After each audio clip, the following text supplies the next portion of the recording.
So, what is going on with the crypto market right now? It feels like it's stuck at a major crossroads, doesn't it? We're getting all these signals, but they're pointing in completely opposite directions. Are we about to see a huge breakout, or is everything about to break down? Let's get into it. Okay, let's dive right in. To really get a grip on this market-wide tug-of-war, you've got to start with the big dog, Bitcoin. Its chart really holds the key to all this confusion we're seeing. And this right here is the heart of the problem for Bitcoin. We are seeing a fascinating battle playing out between different timeframes, and each one is telling a completely different story about where we're headed next. I mean, this just captures the fight perfectly.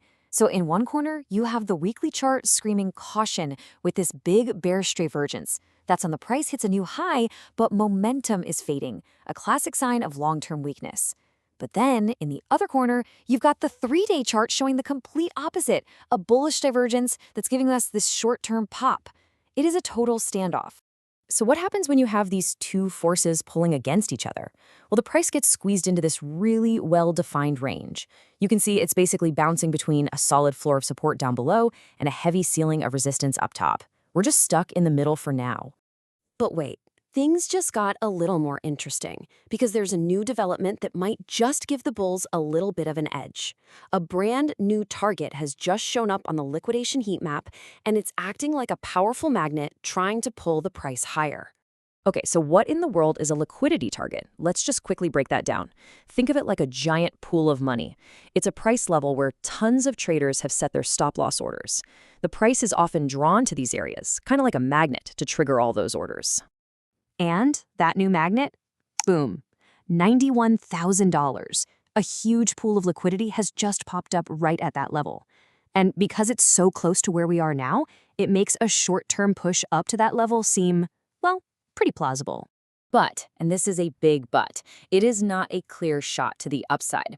Here's the twist that's keeping everyone on their toes. There's also a big liquidity magnet below us, hanging out around 86,700. So yeah, the price is literally being pulled in both directions at once. Okay, so while Bitcoin is busy figuring its life out in this tug of war, the number 2 crypto, Ethereum, has actually made a move. It just gave a much clearer signal, and it's a bullish one that's got a lot of people paying attention. I mean, this is a textbook breakout you're looking at right here. For weeks, ETH just could not get past that $3,000 and $50 ceiling, but now it finally closed a daily candle above it. And here's why that's so important. That old ceiling is now supposed to become the new floor, potentially clearing the runway for a move to those higher targets. So we've got a conflicted Bitcoin and a bullish Ethereum. What does that mean for everything else? For the rest of the altcoins. Let's zoom out and take a look at how a few other key players are positioned in all this. Now, this is super important to remember. A look at the Bitcoin dominance chart suggests that we shouldn't really expect some massive alt season just yet. For the most part, a lot of these big altcoins are probably just going to follow whatever Bitcoin does. That said, a strong Ethereum can be a good sign for market health overall, so its breakout is still a really big deal. And yeah, looking at Solana, it's kind of telling a familiar story, isn't it? Just like Bitcoin's short-term chart, Solana has that bullish divergence, giving it a push. And while it had a nice bounce off support, you can see it's now hitting its head on this very first wall of resistance. And it's basically the exact same deal for XRP and Chainlink. You can see it right here in the table.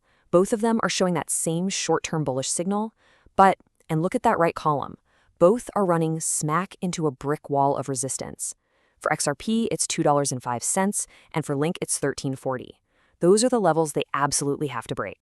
All right, so we've taken a tour of the market, we've seen the conflicting signals. Let's boil this all down. What are the most important numbers you need to be watching? Here's your cheat sheet for the next few days.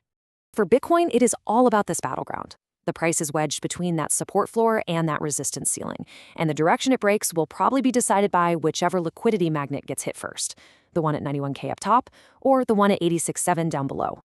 For Ethereum, the big question is this. Does that old resistance zone, right around $3,050, now hold up as new support? If it does, the path looks clear to test higher levels. If it doesn't, well, this whole breakout could have just been a fake out. And for the big altcoins, Solana, XRP, and Link, it's all about those resistance walls. They've got some short-term bullish signs for sure, but everything depends on whether they have enough juice to punch through these key levels. And really, this is what it all comes down to. The market is caught in this perfect storm of opposing forces. The key levels we just went over, they aren't just numbers on a chart. They are the battle lines, and watching them will tell us in real time which side is winning this massive tug of war. The only question left is, which way is the rope gonna snap?